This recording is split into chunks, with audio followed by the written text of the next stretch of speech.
Today, I thought I'd share with you my personal journey to becoming a YouTuber and how God played a pivotal role. Now, I don't know about you, but I believe in synchronicities and miracles, and we're going to talk about some. Ready for the story? It was an average day, not remarkable or particularly amazing, when I was scrolling through YouTube and I saw this video by a guy named Ali Abdaal. The video was called Tiny Changes, Remarkable Results, Atomic Habits by James Clear. Now, if you know me, I am a huge fan of that book, Atomic Habits. I've read it front to back 3 times and I have 2 videos on it in this channel alone. One gives you a basic summary and the other is how Atomic's principles can be applied to weight loss. Ali's video currently has an astounding 2.8 million views. I loved how Ali broke down the book in a very visual way with his hand-drawn diagrams. You could say it was love at first sight. I was hooked by this guy's clean style. I decided to do what any YouTube stalker would do and check out all of Ali's videos. Instantly fell in love with this guy. His charm, his video production, his teaching style. I needed to learn more. So that's when I stumbled upon his course called PTYA, or Part-Time YouTuber Academy. I ran to my husband and told him I had to take the course. It was quite a large sum, $1,500 for the lowest tier, but it was an intensive 6-week course with live sessions throughout the weeks. Sam did what he usually does, which is to tell me that I should research more on who this Ali Abdaal guy is before I plunked down the moolah. So I did. I read his whole Q&A about the course, I Googled him, and then I learned about one of his competitors to the course, Matt Diavella, who is a cool filmmaker style YouTuber. Check him out, and I think you're gonna really like his stuff too. Then I stopped. And I almost cut myself off from the idea completely. You could say I got in my head. Who was I to create my own YouTube channel? I'm not some young teeny bopper out there or Gen Z or millennial. I'm a mid-40-year-old woman who has grays sprouting on top of her head. My skin's not silky smooth like my influencer idol Chriselle Lim, and I'm 120 pounds heavier than I'd like to be thanks to bipolar meds, kids, and COVID. I can hardly share my face on social media sites like Instagram or Facebook. So how was I gonna promote these videos without sounding like a sleazy salesman? I mean, could I really stand to look at my face? I hardly look at myself in the mirror. Does anyone feel me? I talked to my coach Amy Perkins, who I found through one of Seth Godin's workshops, and she told me to take action and start making videos. But that didn't feel like enough. I needed a sign from God. So I prayed about it, and soon after, I heard this song on the radio called One Step at a Time. The lyrics hit me hard. There were a few lines that really touched my heart. They go, you want to show the world, but no one knows your name yet. Wonder and where, how you're gonna make it. You know you can if you get the chance. In your face and your door keeps slamming, now you're feeling more and more frustrated and you're getting kind of impatient, waiting. We live and we learn to take one step at a time. There's no need to rush. It's like learning to fly or falling in love.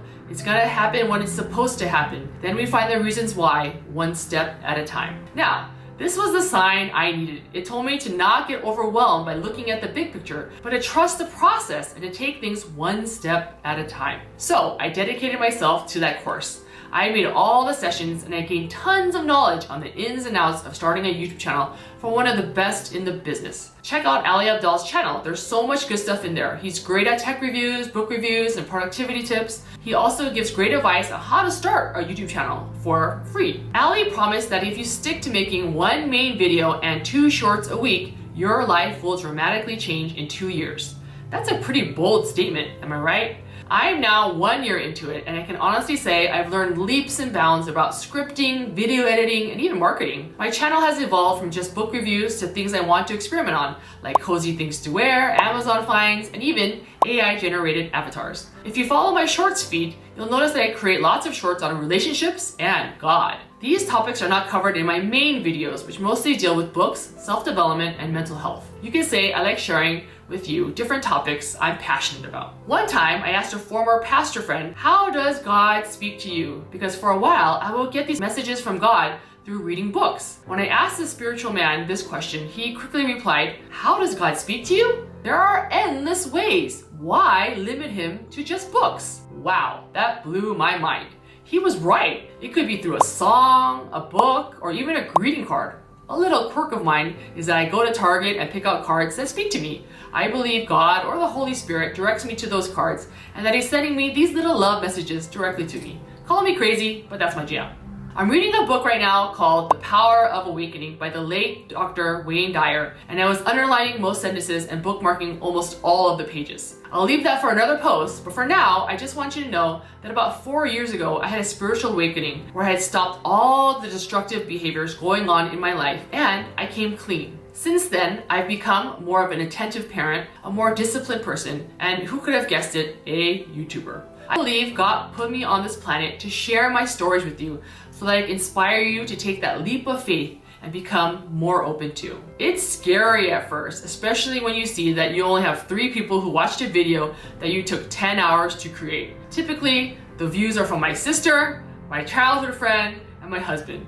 But slowly and surely, I started to grow and I started to really touch people's lives. There was a point where I wanted to document my weight loss journey of losing 120 pounds, and I still want to do that, but I'm no longer considering it my number 1 priority. I'm learning to love myself for who I am right now, size 14 and all, but I still strive to be healthier and more fit for my kids so I can live a long and healthy life. I want to make my future daughter-in-law feel inadequate and unfit for my sons. Kidding. I make the best mother-in-law and grandma. Hi, Minnie. The best thing about being a YouTuber is that I get to be both a student and a teacher. I get to read interesting books that blow my mind, I get to experiment with different types of videos, and I get to practice one of my core values, courage. It takes a lot to share my videos to all my 2,000 friends on Facebook, most who don't click to see the video in the first place. They might see me as annoying, but because I think I'm fulfilling a higher calling, these things don't bother me as much anymore. So that higher calling is that now I want to share with you books, self-development, which includes habits and goal setting, as well as mental health. I firmly believe that God gave me bipolar so that I could be an advocate for mental health. I hope that by sharing my story, I give others the courage to come out and share theirs too. Only then can we break down the walls and shatter the stigma of mental illness. Also, I hope they see that by taking medication and seeing a therapist, you can manage your mental illness and live a long, happy, and very productive life. Even though it's only been a year, I've enjoyed making these videos because they tap into my creative side. The scripting is fun, the video editing is cool, though now I have someone who helps me with that. But mostly, just sharing and inspiring me is what keeps me going. One other thing that keeps me going are my boys. Every day after school, I ask them 2 questions. How was your day? Was it good, great, or amazing? Then, instead of asking them, what's your favorite part of your day? I ask them, what did you do today that was kind or brave? I love when they tell me the stories of how they helped a fellow classmate with their schoolwork, how they shared their snacks, or how they gave a gift to their teacher. Our family values are courage, kindness, and generosity. As a family, we all try and act out these values every chance we get. By being a YouTuber, I'm showing my kids lessons on courage, creativity, and consistency. You can say I'm walking the walk. As we all know, kids follow your actions far more than they will follow your words. So I'm hoping they'll grow up knowing that it's okay to be scared, but that true bravery is feeling the fear, but doing it anyway. I'll leave you with another song that popped up on the radio that gave me confidence to keep going. It's called Damn It Feels Good to Be Me by Andy Grammer. You're only shining when you act yourself. Wish I could have learned that before I went through hell. Lord, I was trying to flip the cards I was dealt. I was tired of hiding. I had some words with myself. I said, stop trying to be the things that I'm not, trying to be like everyone else, trying to fit inside of the box. Oh, you got magic inside of your heart. Had it right from the start. If you're interested in becoming a YouTuber too, please feel free to contact me for some tips and tricks. Unfortunately, I hear Ali Abdaal is stopping his PTA-YA course to work on other business ventures, but he still has lots of free content on his channel about how to start our YouTube channel. One of the key things I learned is that you don't have to pigeonhole yourself by choosing just one niche.